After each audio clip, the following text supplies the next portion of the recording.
I'm going to show you how to sell your vehicle fast. Welcome back to the channel. I'm going to be showing you how to get rid of that car, that boat, that project, lawn ornament, whatever you want to call it. I'm going to help you get rid of it right now. You're going to want to stay tuned for my last tip because that one is probably my favorite.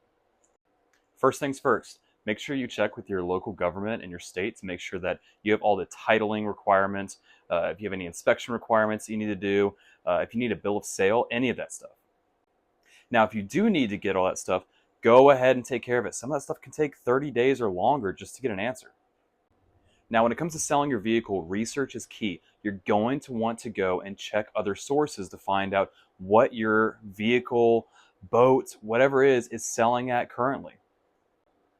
Now, my favorite is to go to Facebook Marketplace, find out what people in my area are selling something very similar. Now, what you can do is go to Kelley Blue Book and go to other online resources and find out exactly how much it's worth on the national scale, but local is typically always better. Next thing that you're going to want to do is take some good photos. Now, I have seen some horrendous photos, and I'll put some right here that you can see that are just terrible photos. And if you're thinking to yourself, man, maybe this is okay, take a better photo. Ask a friend, ask a family member, someone who has any experience with photos and photography, and just have them take some good photos of whatever it is.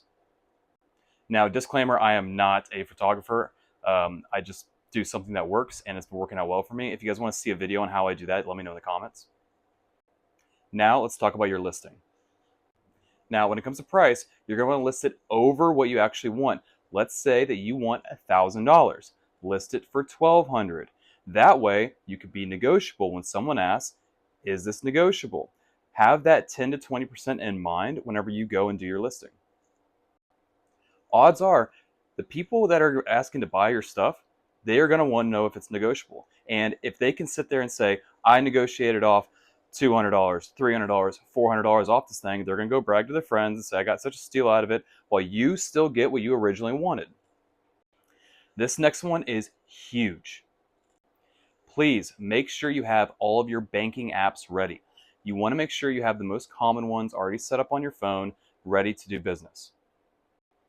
These can include Cash App, Venmo, Zelle, Apple Pay. Just go ahead and download them. They're free. Now, most of these apps will connect to your bank account, so it would be like a direct deposit into your account. However, sometimes that can take up to, 5, 10, 15, 20, 30 days to set up, especially if you have a new bank account. And when it comes time to do the sale, you want to make sure the day before, send $1 to a friend, send $1 to a family member that also has that app, just to make sure everything is working. You want to make sure this goes as smooth as possible.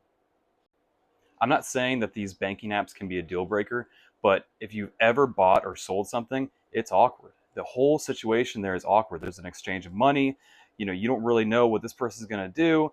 You want to make sure you kind of minimize all that to the best of your ability. Now, when it comes to eliminating awkwardness, you also want to make sure you check the stupid stuff. That can be, make sure your keys work, make sure there's gas in it, make sure you didn't miss anything. You want to do a good walk around, a good walkthrough to make sure that everything is up to par for your standards before you sell.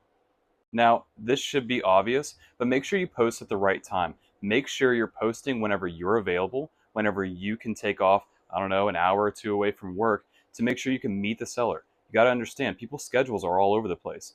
Not many people work a solid 9 to 5, and you need to make sure you're available at all times if you want to get the right sale. And please, don't post this thing right before you go on vacation or right before the holidays. That's just going to be a mess for everybody. Now, for the last one, I would say this is completely optional. It's based on your own situation, but what I found works the best is for me to offer delivery. If you offer delivery, what that does is it sets you apart from most other people selling a item. Now, delivery can mean a few different things here.